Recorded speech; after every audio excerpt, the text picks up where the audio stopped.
दोस्तों नमस्कार, मैं हूं शैलेंद्र सिंह और आप देख रहे हैं हमारा YouTube चैनल शब्द शैलेंद्र सिंह। आज हमारे साथ हैं अर्चना प्रसाद जी, जिन्होंने घड़ी डिटर्जेंट टिकिया का ऐड किया था।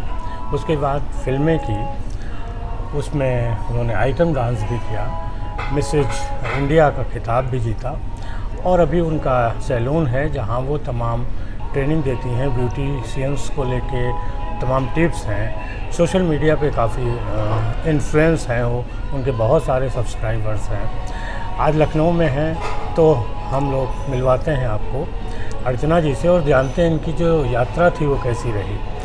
अर्चना जी बहुत बहुत स्वागत लखनऊ में। नमस्ते। मैंने जब शैलेंद्र जी जब पहला कदम लखनऊ में जब रखा तो मेरे दिमाग में सबसे पहले आपका ख्याल आया। मैंने कहा लखनऊ पहुंच गई हूँ और शैलेंद्र जी से नहीं मिली हूँ तो मेरा लखनऊ ट्रिप अधूरा रह जाएगा। तो बस आपसे मुलाकात हो गई तो मैं आपको थैंक्स बोलना चाहती हूँ। घड़ी डिटर्जेंट से जो शुरुआत हुई वो आगे कैसे बढ़ी और इसके लिए आप किसको मानती, किसका योगदान मानती है? देखो, शुरुआत जो होती है वो किसी के योगदान से नहीं होती है। पहली बात, अगर कोई ये सोच रहा है कि किसी ने शुरुआत करी है तो किसी के सपोर्ट से करी होगी या किसी के योगदान से होती, बिल्कुल गलत है। आज मैं आपको ये बताना चाहूँगी कि अगर आपके अंदर जज्बा है, अगर आपके अंदर कोई जुनून है, आज को मैं किसी भी एक लेडी को बिठा दूं कि आप माइक के सामने शैलेंद्र जी से बात कर लो, मुझे नहीं लगता है कि वो कर पाएगी। अगर उनके अंदर है तो शैलेंद्र जी क्या कोई भी होंगे वो उसी तरह से बात करेंगी जिस तरह से वो करना चाहती हैं। पर अगर उनके अंदर नहीं है तो बात नहीं कर पाएंगी। तो जब हम एक नॉर्मल इंसान से बात कैमरे के सामने नहीं कर पाएंगे, उसमें किसी के सपोर्ट की मुझे ज़रूरत नहीं पड़ेगी किसी से बात करने के लिए। उसी तरह जब मेरी जो शुरुआत हुई थी, सपोर्ट यहाँ पर नहीं कहेंगे हम, बस यहाँ पर हम कहेंगे मुझे टाइम मिल गया। जी। क्योंकि मेरे बच्चे बड़े हो गए थे, मेरे पास टाइम बहुत था।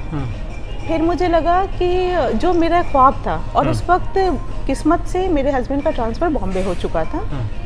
मुझे लगा जो मेरी ख्वाहिश थी एक बार उसमें किस्मत आजमाने में क्या जाता है।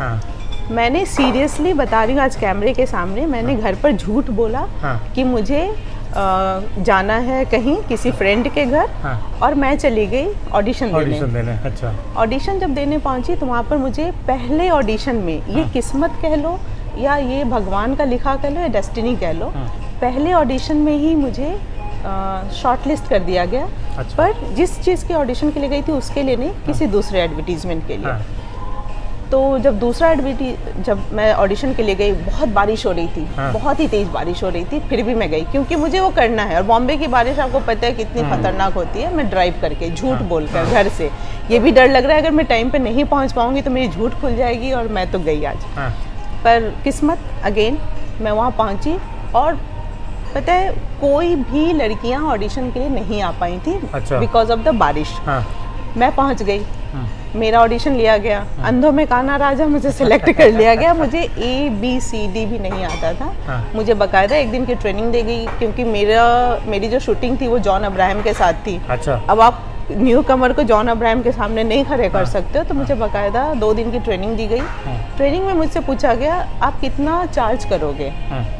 मुझे नहीं पता था कि मुझे कितना चार्ज करना चाहिए।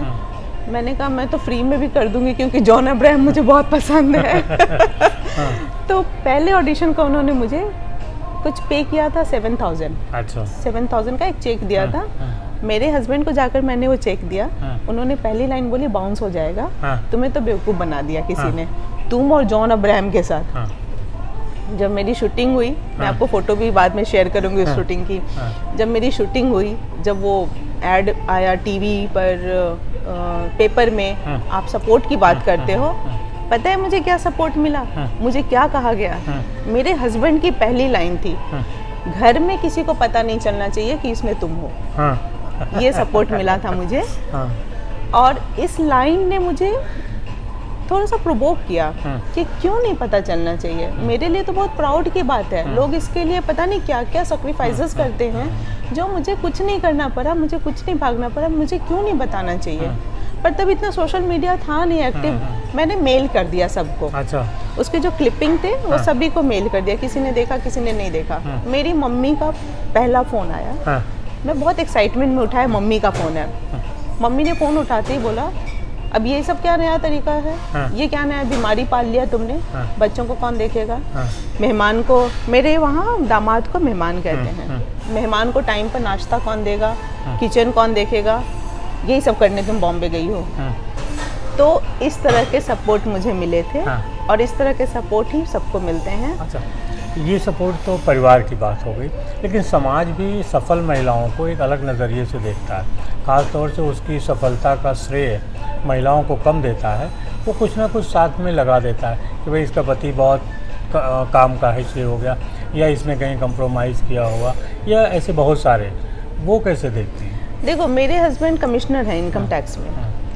तो पहली लाइन सबके दिमाग में ये आई, अच्छा पैसा बहुत कमाया होगा, ब्लैक पैसे को वाइट करना है। तो मैडम जी को काम करने का परमिशन मिल गया कि आप ये काम करो, हमारा ब्लैक मनी वाइट मनी होता चला जाएगा। पर अगर आप आज भी मेरे अकाउंट को चेक करोगे तो आप पैसे देख करके या तो और डाल दोगे उसमें या तो मुझसे बोलोगे इतने ही है आपके पास।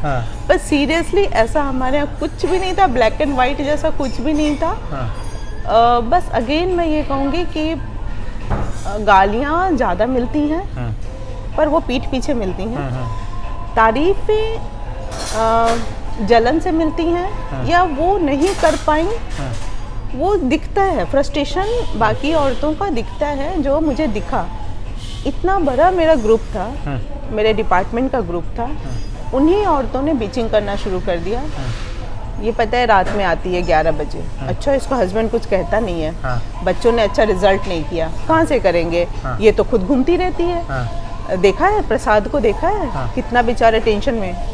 हाँ तो कैसे नहीं होंगे, घर पे रहती ही नहीं है। अच्छा उसके यहाँ खाना कौन बनाता है, पता नहीं क्या बनाती होगी। इस तरह की बातें मुझे रोज सुनने को मिलती थी। मेरी मेड आकर बताती थी मुझे, दीदी पता है वो ऐसा बोल रही थी। मैंने कहा जो मैंने नहीं सुना वो मुझे बुरा नहीं लगेगा।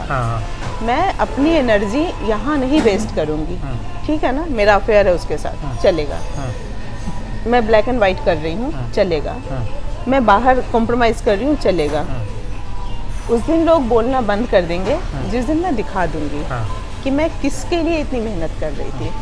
और सीरियसली शैलेंद्र जी, आज वही लोग हैं जो कहते हैं कि मुझे प्राउड फील होता है कि तुम मेरी फ्रेंड हो।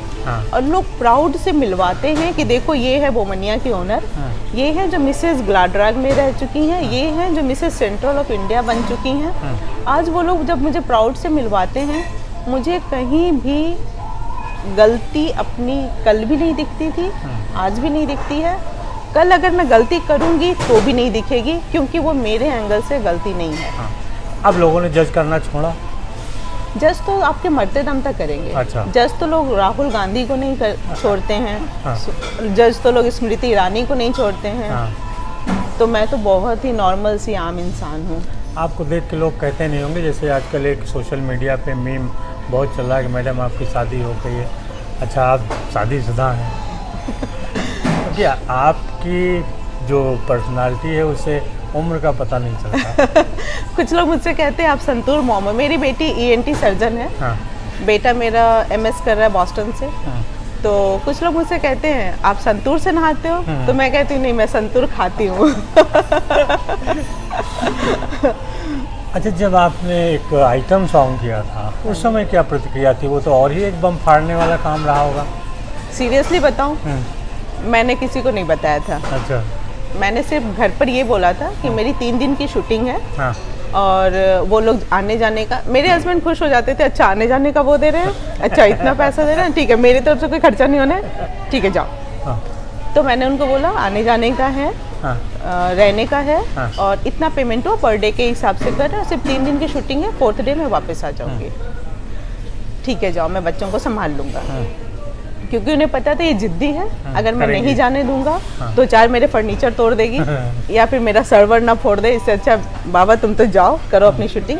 क्योंकि मैं बहुत जुनूनी थी और मुझे पता है, मुझे क्या लगता है, अगर आप गलत नहीं होते हो ना तो आपका गुस्सा भी जायज़ होता है और आप में कॉन्फिडेंस आ जाता है क्योंकि आप कुछ गलत नहीं कर रहे हो। तो मैं गई, शूट करके भी आ गई। जब वहाँ के ड्रेसेस देखे तो मैंने कहा ये मैं कैसे दिखाऊंगी सबको। मैंने वो मूवी रिलीज हो गई, वो गाना आ गया, यूट्यूब पर आ गया, लोगों ने पसंद भी किया। मैंने किसी को नहीं बताया कि मैंने वो गाना, कब बताया जब वैसे ही बातें चल रही थी तो मैंने कहा मैंने भी किया है। पहली बार मेरे हस्बैंड ने उस गाने के रिलीज होने के 3 साल के बाद उस गाने को देखा है। फिर क्या बोले, क्या बोलना था? बोलना क्या था, अब तो कर चुकी। कौन सा था गाना बताइए? वो गाना था बड़ी औसम हूँ मैं। अच्छा। कुछ अच्छा था गाना, बहुत अच्छा था। आप देखो यूट्यूब पर जाकर, नीडर द फियरलेस मूवी का नाम है। अच्छा। और गाने का बोल है द बड़ी औसम हूँ मैं। तो और हम लोगों की एक बातचीत पहले भी हुई थी, उसका मैं लिंक भी शेयर कर दूंगा, तो उसमें और बहुत सारी चीज़ें हैं जो आप सुन सकेंगे जी। तो बस मैं ये कहना चाहती हूँ कि आप मंदिर जा रहे हो तो आप सही हो, और आप क्लब जा रहे हो तो आप गलत हो। जिस दिन ये सोच लोगों के दिमाग से हट जाएगी, हमें विदेश जाने की ज़रूरत ही नहीं है, हमारे बच्चे हमसे भागेंगे ही नहीं। क्योंकि बच्चे भी झूठ बोलते हैं। आपको ये लग रहा होगा कि मैंने कितने झूठ बोले, आपको क्या लगता है हमारे बच्चे झूठ नहीं बोलते हैं? क्यों झूठ बोलते हैं? क्योंकि उनके एक सच पर हम 50 क्वेश्चन करते हैं, तो वो झूठ बोल देते हैं। उनके झूठ से हम खुश हो जाते हैं, उन्हें लगता है मम्मा खुश है, पापा खुश हैं, झूठ बोल दो। उन्हें पता है अगर मैं सच बोलूँगा तो शायद मुझे परमिशन नहीं मिलेगी, या मुझसे 50 क्वेश्चन किए जाएंगे, या मैं जहाँ जा रहा हूँ या जा रही हूँ वहाँ मुझे इतने फ़ोन कॉल आएंगे कि मैं परेशान हो जाने वाला हूँ। तो वो झूठ बोल देते हैं। तो उनकी झूठ माफ़ी है, क्योंकि वो आजकल के जनरेशन में है। मेरी झूठ गुनाह थी, क्योंकि मैं तब के जनरेशन में थी। तो बस ये सोच आप बदल दो। अच्छा, इंस्टाग्राम पे आप बहुत फेमस हैं, क्या क्या रील्स में रहता है, लोगों की वहाँ प्रतिक्रिया क्या रहती है? मेरे को ना रील वैसे पसंद है जो मस्ती वाले हों, गाने हों, जिनको लोग देखें और थोड़ी सी एक चेहरे पर स्माइल आ जाए। अगर मैं किसी को मेरे रील के थ्रू स्माइल दे रही हूँ, मुझसे बहुत लोग ये भी क्वेश्चन, मेरी बिटिया की शादी होने वाली है, अभी तय हुई नहीं है, हम रिश्ते ढूंढ रहे हैं। तो मुझसे बहुत सारे लोग ये बोलते हैं कि आप इस तरह के रील बनाते हो, रिश्तों पे फ़र्क आएगा, लड़के वाले क्या सोचेंगे। मैंने कहा रिश्ता मेरा हो रहा है या मेरी बिटिया का? तो हंसते हैं कि नहीं, रिश्ता तो बिटिया का हो रहा है। मैंने कहा फिर मुझे क्यों देखकर जज करेंगे? कल जब मेरी शादी हो रही थी तो मम्मी मेरी कहती थी लड़के वाले क्या बोलेंगे। पति मिला, पति के हिसाब से चलो, बच्चे हुए, बच्चों के हिसाब से चलो। आज मैं रील बना रही हूँ तो बिटिया के रिश्तों के हिसाब से चलो। मैं कब तक सबके हिसाब से चलती रहूँगी? मुझे अगर छोटी सी रील बनाकर खुशी होती है, लोगों को उसे देखकर अच्छा लगता है, मेरे व्यूअर्स बढ़ते हैं, इसमें मुझे प्रॉब्लम समझ में नहीं आती है। अच्छा, आपका जो ब्यूटी सैलून है वो कैसा है और आगे क्या उसको लेके कोई प्लान है?